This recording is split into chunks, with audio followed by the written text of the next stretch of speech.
ఈ దేశంలో మెల్లగా మాట్లాడితే ఎవడు మన దిక్కు తిరిగి చూడడు. మామూలుగా నువ్వు నినాదాలు ఇచ్చుకుంటూ పోతే ఎవడు చూడడు రోడ్డు మీద. అదే డీజే బాక్స్ పెట్టుకుని ఎవరుకుంటా దుంకుకుంటావో అరే ఏంద్ర ఈ సౌండ్ అని అందరూ చూస్తారు. కాబట్టి టీబీజీ కేసుకు మళ్ళీ పూర్వవైభవం రావాలంటే, కోల్బెల్ట్ ఏరియాలో పునర్వైభవం రావాలంటే మీరు మిలిటెంట్ యాక్టివిటీ చేయాలి. ముచ్చట్లు ఎప్పుడు కాదు, మీటింగ్లు పెట్టుడు కాదు, సోషల్ మీడియా ప్రెస్ మీట్లకి ఇవి కాదు, మిలిటెంట్ యాక్టివిటీ చేయాలి. పెట్టురి మందవారి డివిజన్లో ప్రోగ్రాం పెట్టురి, పోయి మొత్తం జీఎం కానీ ఆఫీస్ కాల పెడదాం, పోతే పోతాం 1 నెల రోజులు జైలుకు. గట్లు ఉండాలి కానీ పెట్టురు. రోజు గోవర్కంలో ప్రోగ్రాం పెట్టురి, ఈశ్వరన్నను ముంగట పెట్టురు, పోతే ఈశ్వరన్న కూడా పెడతారు జైలుకునేలా. కొత్తగూడెంలో రవాణాను ముంగట పెట్టి నేనేమంటున్నా, కార్మికులు మనల్ని ఓన్ చేసుకోవాలి. వీళ్ళు మా కోసం కొట్లాడుతురు, తనలాడుతురు, కష్టపడుతురు, లాఠీ చార్జీలు అవుతున్నాయి, కేసులు అవుతున్నాయి, ఇబ్బందులు అవుతున్నాయి. మా కోసం కొట్లాడినందుకు వీళ్ళని ఈ డివిజన్ నుంచి ఆ డివిజన్కి ట్రాన్స్ఫర్ చేసి పారేసిరు, వీళ్ళని జైల్లో పెట్టిరు అరే అని వాళ్ళకి ఆ ఫీలింగ్ రావాలి, ఆ ఓనర్షిప్ రావాలి మన సంఘం మీద, మన నాయకత్వం మీద. కాబట్టి మిలిటెంట్ యాక్టివిటీ ప్లాన్ చేయరు. మన ఏరియాలో అన్ని రైల్వే లైన్లు ఉన్నాయి, కోసిపారే రోజు ఓ ప్రోగ్రామ్ పెట్టి రైలు రోకాన్ని పెట్టి రైలు కోసిపారే. సీరియస్ చెప్తున్నా. అంటే నేను అనే పాయింట్ ఏంటంటే, మీరు సీరియస్ యాక్టివిటీ తీసుకుంటే తప్ప మీ దిక్కు కార్మిక వర్గం తిరిగి చూడదు. ఇది నేను చెప్పదలుచుకున్నాను. నేను చెప్పేది వాస్తవమా కాదా ఇక మీరే ఆలోచించుకోరు.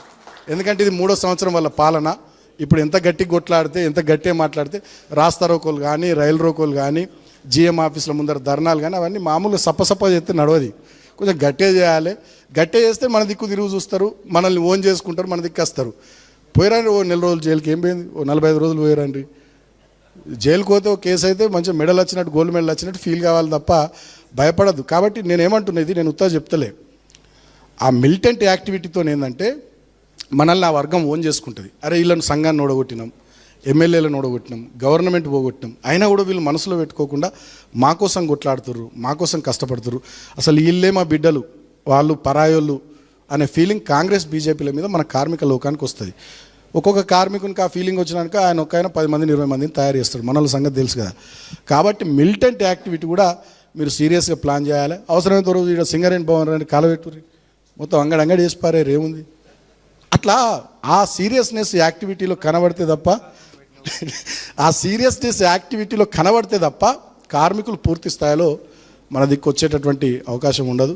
ఇప్పుడు మనం చూస్తున్నాం వడ్ల కొనుగోలు. వాస్తవానికి తెలంగాణ భవన్లో నిన్న మా సింగరేణి కోల్బెల్ట్ ఏరియాకి సంబంధించి తెలంగాణ బొగ్గుగని కార్మిక సంఘం కార్యవర్గ సమావేశం భవన్లో జరిగింది.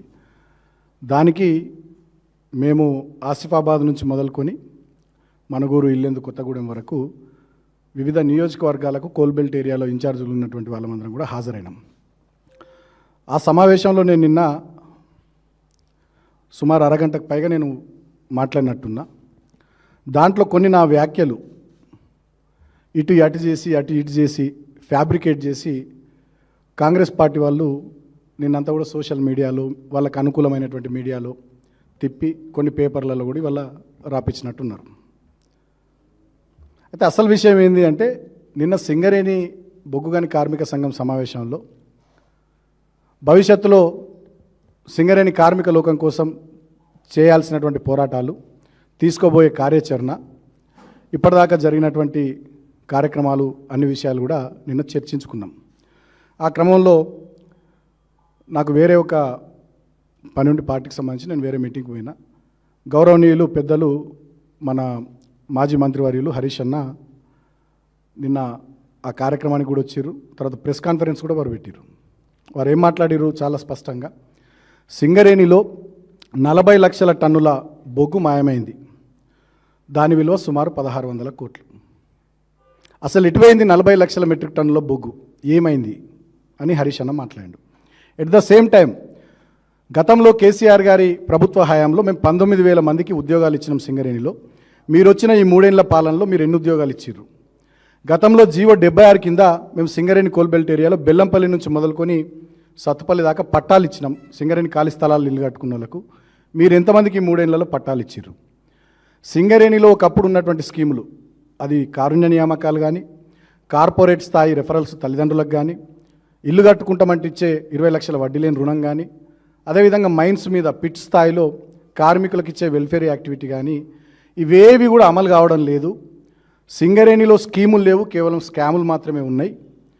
సోలార్ ప్లాంట్లలో కుంభకోణం, నైనీ బొగ్గు బ్లాకుల వేలంలో కుంభకోణం, ఓబీ కాంట్రాక్ట్ వర్క్లలో కుంభకోణం, సుమారు 15,000 కోట్ల కుంభకోణాలు సింగరేణిలో ఈ 3 సంవత్సరాల కాంగ్రెస్ పాలనలో జరిగినాయి. దీని సంగతి ఏందని నిన్న మా హరీష్ అన్న మాట్లాడిండు. వాస్తవానికి ఆ సమావేశంలో కూడా మేము ఈ విషయాలను కూడా మాట్లాడినాం. దాని నుంచి ప్రజల దృష్టిని మరల్చడానికి ఈ కాంగ్రెస్ పార్టీకి సంబంధించినటువంటి ప్రభుత్వ పెద్దలు నేను మాట్లాడినటువంటి అంశాల్లో ఇక కోడిగుడ్డు మీద ఈకలు వీక్కుంటూ ఒక ఫ్యాబ్రికేటెడ్ వీడియో తయారు చేసి దాన్ని నిన్న సాయంత్రం నుంచి సోషల్ మీడియాలోకి వదిలి